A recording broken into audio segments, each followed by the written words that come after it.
Hello, it's Steve Jamieson here, Managing Broker of Remax Crest Realty Westside with your frequently asked questions.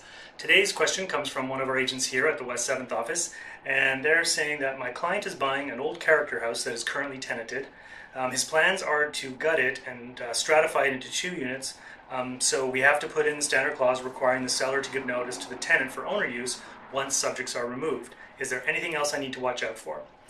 Be careful with this one. Tenanted properties are always tricky, and if you don't give notice in the proper time frame, you could end up having your buyer inadvertently becoming a landlord, and especially that's troublesome if you haven't dealt with the deposit or the free month that they get. In this case, though, your 2-month notice that you would normally do if your buyer was becoming the landlord or didn't want to become the landlord, let's say just wanted to move in themselves, this doesn't apply because you're actually you're using the substantial renovation clause of the Residential Tenancy Act to try to get rid of the tenant. The problem with that is that only applies when you have permits. You're not allowed to give notice to the tenant prior to your permits being in place.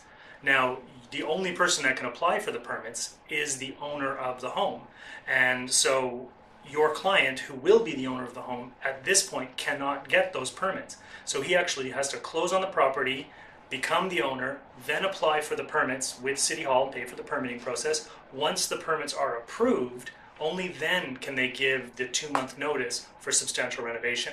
So as you can see, that could be quite a lengthy process where your buyer would end up being the landlord, which is fine because presumably the tenant's paying a decent rent and everything will be covered, the mortgage, etc., during the time that he's getting the permitting process.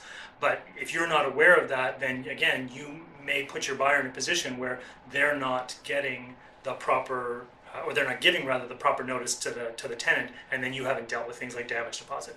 So in a situation where your client is planning on basically gutting the place or doing substantial renovations and then moving in, or maybe then flipping it and selling it, in any of those situations you need to get the permits ahead of time before you can give notice, and only your buyer, once they're the owner, can get those permits. The current owner can't get them. So I hope this answers your questions, but with any of these tenanted issues, please be careful and ask for your manager's assistance if you need it. I hope this helped, and please send your questions in.